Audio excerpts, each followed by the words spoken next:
The fragrance of selfless love that has drawn the world into one family.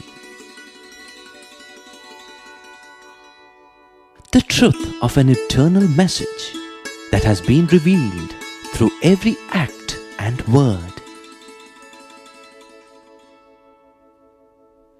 The fulfillment in service that has been taught by relentless sacrifice. The Lord's own life is indeed His message.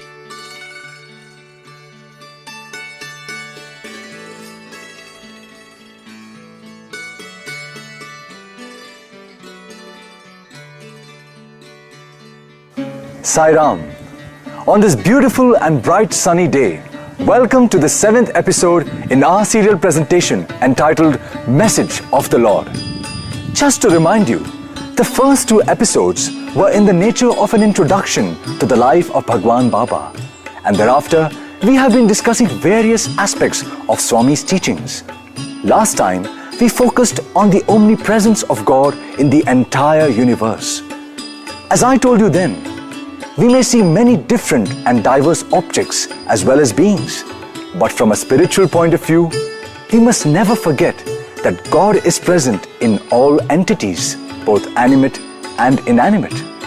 Following up from that, in the present episode, we wish to discuss 2 topics. The first of which is what Baba refers to as constant integrated awareness. There are 3 words here: constant, integrated and awareness. Each of them has a deep significance. Prajnanam Brahma. This in Veda is called Prajnana, awareness. Not awareness, constant integrated awareness. Constant integrated awareness. Awareness అంటే సామాన్యమైనటువంటిగా మనం భావించవచ్చును. You may consider ordinary. కానీ వేదంలో చెప్పినటువంటి ఒక చైతన్యము, but that awareness of Veda, వేదంలో చెప్పినటువంటి ఒక చైతన్య శక్తిని and the power of the awareness, దాని constant integrated awareness is to be called constant ఎక్కడే గాని ముక్కలయ్యేటువంటిది కాదు, and it doesn't ఎక్కడే గాని కట్ అయ్యేటువంటిది కాదు, it won't break, ఎక్కడే గాని జాయింట్ కి కాదు, no joints, ఇది ఏది కాదు, కాన్స్టెంట్ ఎప్పుడు జరుగుతూనే ఉంటుంది. it exists constantly, సర్వదా సర్వకాలేషు సర్వత్రా హరిచింతనం. it is present in all the periods of time. దానికి రాత్రి పగలనేటువంటిదే లేదు. it has no distinction between the day and జాగ్రత్త అనేటువంటిది లేదు, nothing whatsoever. సుషుమ్న మానమత్వం లేదు. it has no 3 states. కాలములు ఒక్కటే, all periods of time are one. అది ఏకం సత్విప్రా బహుధా వదంతి. the truth is one and not 2. In simple terms, what he meant was that one must see God in everything, everywhere, all the time. If, say, we see a galaxy through a telescope, after admiring it, we must not fail to realize that Swami is in the galaxy also. If we see a stone, we must realize that Swami is in the stone. In short, wherever we look and whatever we see, be it an ant or an elephant, we must realize that God is immanent in that being.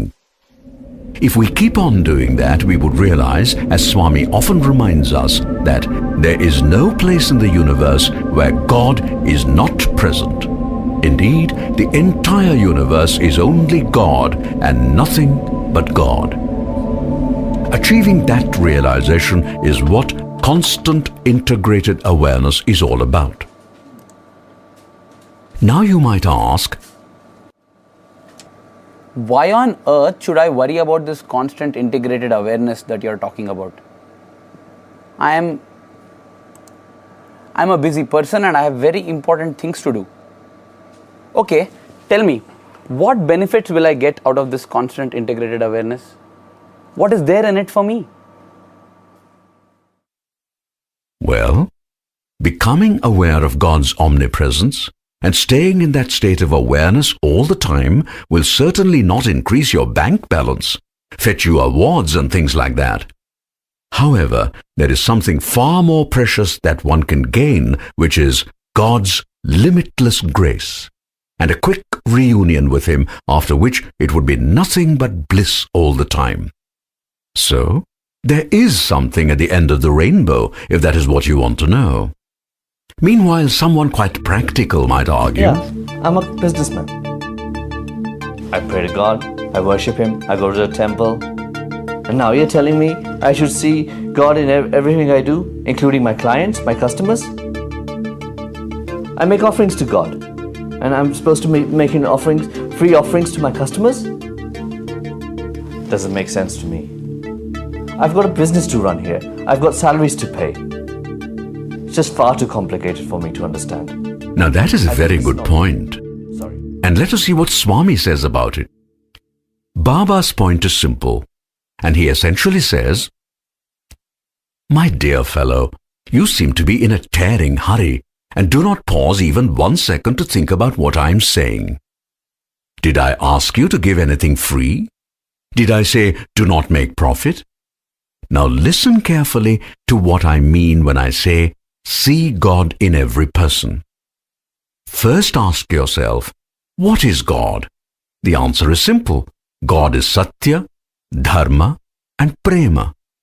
Hence, do business with your client in a truthful and righteous manner, which means firstly, do not cheat and take him for a ride.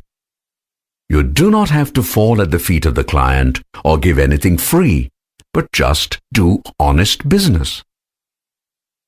Make a profit by all means.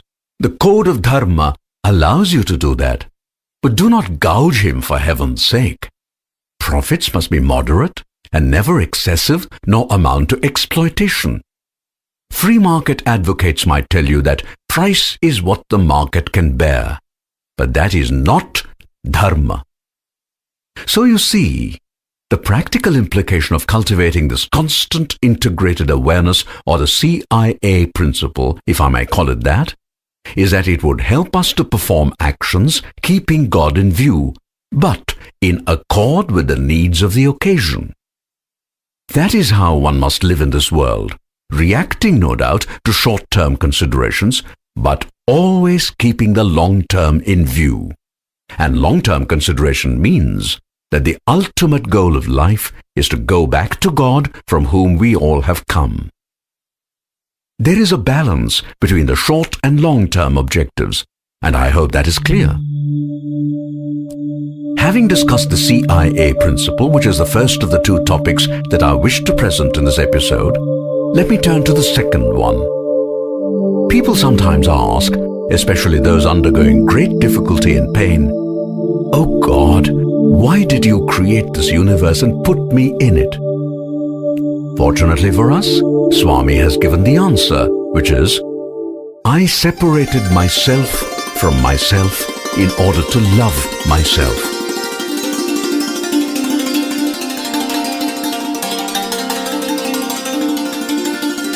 Basically, Swami is saying that he created this universe and filled it with diversity that included both inanimate entities and animate beings, including humans. Why did God do all this? Because he wanted to stage a drama. What was the stage for this drama? The entire universe. Who were to be the actors? Humans. What about the rest? Well, the inanimate entities were sort of props, like the land, the sea, the mountains, and so on. What about the insects, animals, and so on? They too had their own supporting roles. At a basic level, they all formed the precursor to the human species. There was also a supplementary role for plants and animals. The plants provided food, the trees provided fruits and wood, and the cows provided milk, and so forth, all for humans. Okay, all these were enabling provisions for humans who were supposed to be actors. But what about the script and the storyline? Here, God was quite different from the usual playwrights. He simply said, "O humans, you make up the dialogue as you go along, but there is one thing I want all of you to do, which is to love each other." Maybe you now understand what Swami meant by saying, "I separated myself from myself in order to love myself." That essentially meant I, the abstract and formless God, projected myself onto a lower plane made up of space and time, allowing diversity to manifest.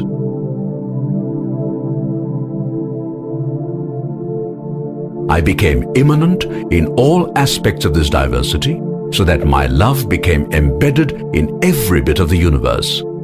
In particular, I gave to each individual the infinite treasure of pure love. I then expected all humans to act in a loving and selfless manner towards each other. I did all this so that love, which is latent in the formless God, might become patent and manifest via humans with names and forms. So, maybe you now have some idea of why God created the universe. He did it so as to stage a drama with all of us humans playing the role of actors. There was no script or storyline, and God gave us perfect freedom to take the play along as we wished. But He was clear about one thing He definitely wanted. He said, "Dear humans, pure and selfless love must be the theme of whatever you do. And remember, that automatically implies that your thoughts, words and action must also be pure." What does that mean? It means that they must conform totally to Satya and Dharma. You cannot tell your brother or friend that you love him and then cheat him. Not allowed. Understand? Now go ahead and let the play evolve while I sit back and enjoy myself. Interestingly enough, that is not how things worked out. The actors, that is us humans, forgot God's instructions and began acting and speaking as they wished, meaning they allowed selfishness, greed, desire, anger, etc. to creep in. With the result, the play began to get ruined. Worse still, humans began to have conflict, harm each other and so forth to such an extent that from time to time, God had to put in a personal appearance as an avatar to set things right and get the play back on track, so to speak. And that, by the way, is how Swami happens to be in our midst right now, meaning that we have messed up the world so much that he feels we need his help.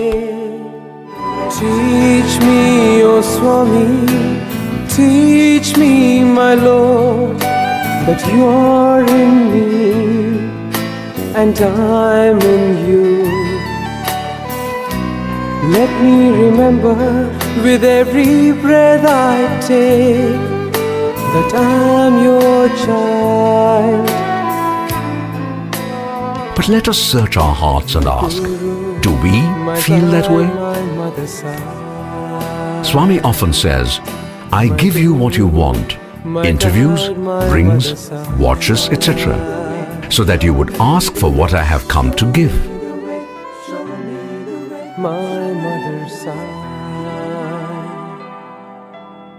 However, we hardly ever do that. And by the way, what is that Swami is so anxious to give us but we are not too keen to receive? Atma Vidya, or knowledge of the Atma. This teleserial is an attempt to offer in a simple manner the ABC of Atma Vidya. Why is this Atma Vidya so important? Why is Swami so keen about giving this to us? We have called attention to this earlier, but maybe it is worth repeating what has been mentioned before.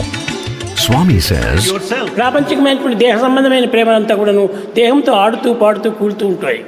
But we think of the body relationship. అది మీకు ఆనందం అని భావిస్తుంటారు.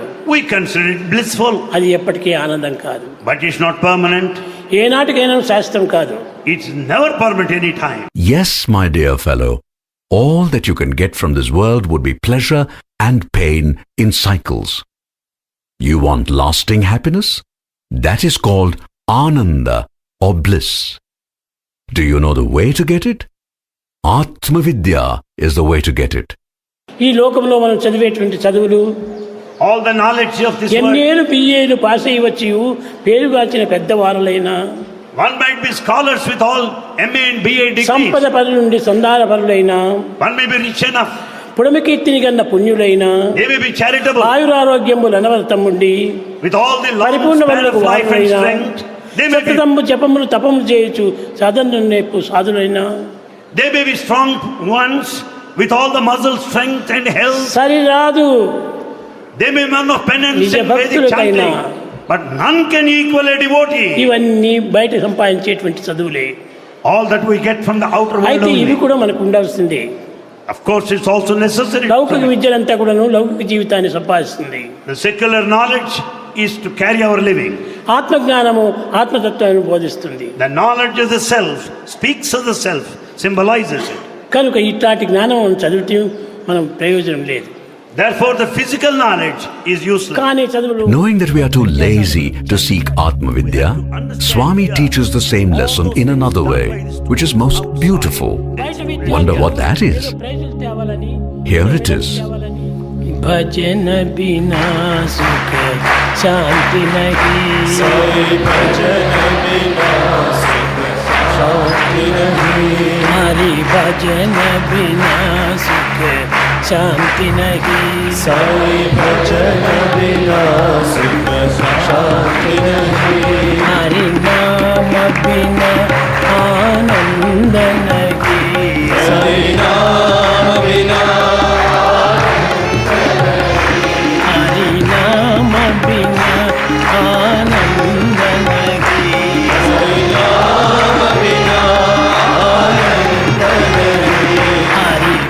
Dear viewer, just think of how many hundreds of discourses Swami has given in public and private, explaining Atma Vidya and all its aspects. Just think of how many times Swami has sung this bhajan for us. At least now, we should introspect and ask ourselves whether we are paying attention to the deeper meaning of what Swami is telling us. And we should not forget that it is not every other day that God comes down in human form to be amongst us.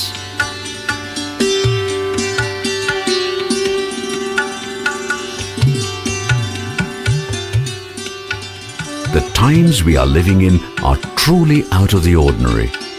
To be in Swami's presence and see him is a precious privilege.